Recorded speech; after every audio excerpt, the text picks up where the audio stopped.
Like म BRB खेल्ने परबाट BRB खेल भनेको चाहिँ भलिबल खेल हो र मैले यो बीआरबी खेल चाहिँ मैले सर्ट नामबाट राखेको थिएँ र आज चाहिँ आर्मी र एफएफ को विरुद्धमा गेम भइरहेको थियो र आर्मीले 2 सेट जितेर लास्ट सेटमा चाहिँ 18-22 यतिसम्म ल्याए र यो गेम चाहिँ एकदमै शानदार भयो।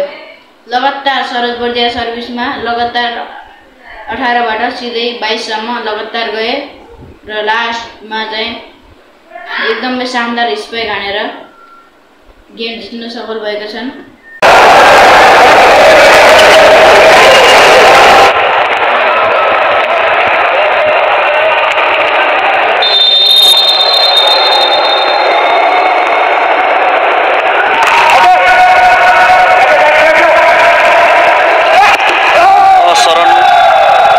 चान्स थियो उनलाई अझै प्रतीक्षा गर्नुपर्नेछ।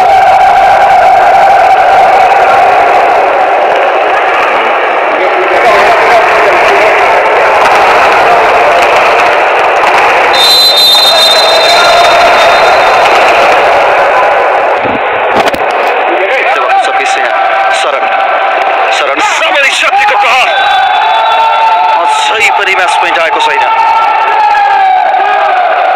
टिभी पर्खिरहेका छन् अर्को एन्डमा, तर शरणले 2 चोटि चान्स पाइसके। प्लेयर अफ द म्याचको उपन्यास भोट गर्नुहोस् दर्शकवृन्द हाम्रो खेलकुदको स्ट्रिमिङमा। टिभी अर्जुन शरण या अन्य कोही 82%ले त टिभी भन्नुभएको छ, यसमा कुनै दुईमत छैन मेरो विचारमा पनि। दुर्गा स्पाइक पनि रोक्यो एपीएफले। समस्ती के भइरहेको छ यहाँ? आर्मी कति ढिलो गरिरहेको छ म्याच पोइन्ट लिन र एपीएफले कुनै कसर छोडेको छैन फर्किनलाई। के हुन्छ champion mentality, departmental mentality. Time out आर्मीको।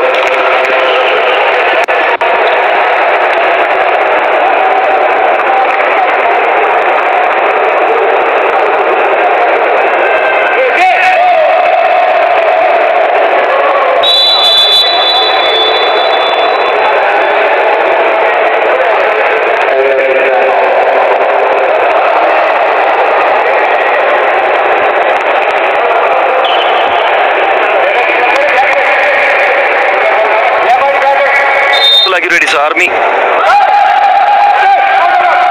शरण दुर्गा बहादुर खड्काको क्विक स्पाइक रोकिएको छ।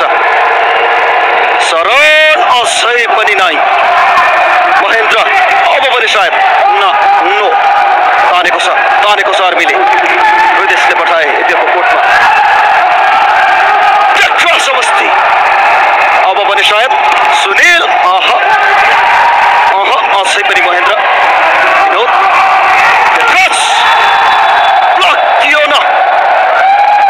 समस्ती के हुने शङ्का के गरिरहेको छ आर्मी। यहाँबाट के ड्रामाको आइरहेको छ? यो नलेखेको स्क्रिप्ट के लेखिँदैछ? कुन स्क्रिप्ट लेखिँदैछ यहाँ क्लाइम्याक्समा? यो एन्टी क्लाइम्याक्स त हुने होइन कतै। टाइम आउट आर्मीको अर्को।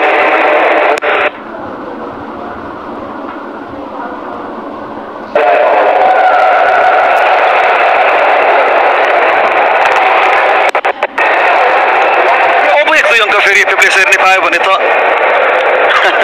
के हुनेछ यो खेलको रूपरेखा। सरोज भरदेवाको सर्भिस लागिरहेको छ, भाग्यले साथ दिइरहेको छ, उनको सर्भिसमा अङ्क आइरहेको छ जसरी भए पनि। अब त सायद टिभी कहाँ छन्?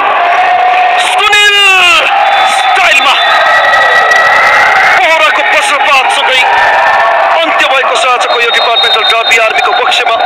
16 सेटको जित त्रिभुवन आर्मीको र अन्ततः एन्टी क्लाइम्याक्स धेरै बेर चल्न दिएन आर्मीले।